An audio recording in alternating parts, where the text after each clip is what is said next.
요한계시록 연구 11번째 시간입니다. 오늘 말씀에 보이는 계시록 2장 12절로 17절이며 제목은 버가모 교회입니다. 버가모 도시는 황제 숭배가 강요된 첫 장소였으며 황제 숭배를 위한 신전이 건립된 곳이었고 치유의 신이라 불리는 아스클레오피스를 위한 이교 신전도 있었습니다. 이 모든 것을 고려하여 사탄의 권자가 있는 곳이라고 예수님은 지적하고 있습니다. 이교의 신전과 황제 숭배가 강요된 장소에 신실한 그리스도인들도 있었습니다. 그들은 신실한 신앙 때문에 순교를 당해하였습니다.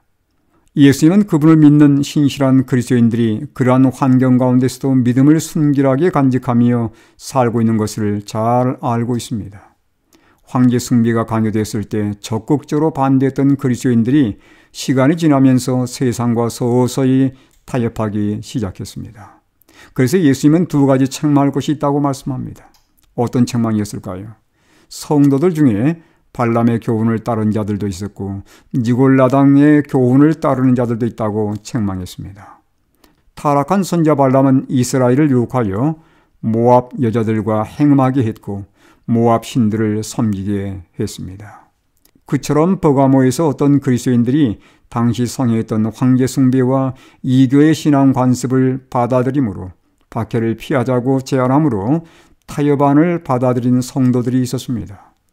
어떤 그리스도인들은 에베소 교회에서는 배척당했던 니골라당의 이설을 받아들여서 곁길로 나간 성도들도 있었습니다. 버가모 교회는 역사적으로 서기 313년부터서 538년까지의 교회의 모습을 반영하고 있습니다. 313년 로마의 황제 콘스탄틴은 밀라노 칙령을 통해서 그리스도교를 합법적인 종교로 인정하고 교회와 성직자들에게 군복무와 세금을 면제해 주었습니다.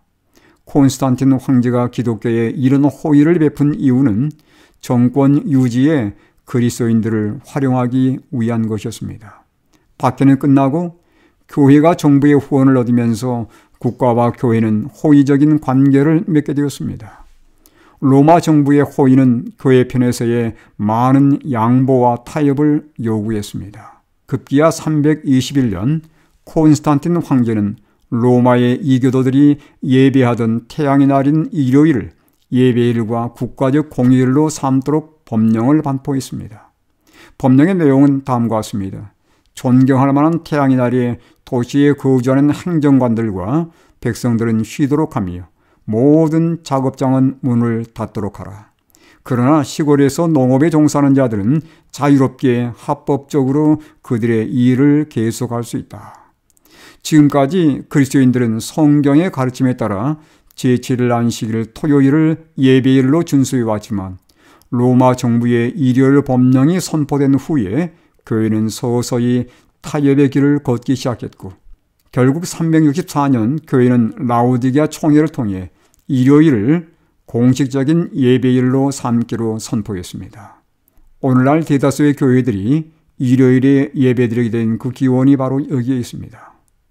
이 일이 있은 후에 교회에 이교도들이 유입되면서 다양한 이교의 풍습도 함께 유입되었습니다. 예수님의 책망대로 버가모 교회가 발람의 교훈을 따라 행음한 셈입니다. 예수님은 버가모 교회에 회개를 촉구합니다. 회개하지 않을 때 내 입의 검으로 그들과 싸우리라고 경고했습니다. 이스라엘을 행음하게 한 발람은 칼에 맞아 죽었습니다. 민수기 31장 8절을 참고하시 바랍니다. 그처럼 타협한 교회에 하나님의 말씀에 의한 심판이 있을 것을 경고한 내용입니다. 예수님은 이교의 관습을 거절하고 타협하지 않은 기별을 받고 회개한 자들에게 감췄던 만나와 새 이름이 새겨진 흰 돌을 주시겠다고 약속했습니다. 감췄던 만나는 하늘에서 내려온 떡 예수 그리스도를 상징하며 새 이름이 새겨진 흰 돌은 그리스도 안에서 승리한 자들이 받게 될 영생을 상징합니다. 그리스도인들이 경계할 것은 세속화와 타협입니다. 나의 삶에 버가모 교회에 유행했던 세속화와 타협의 정신은 없는지요?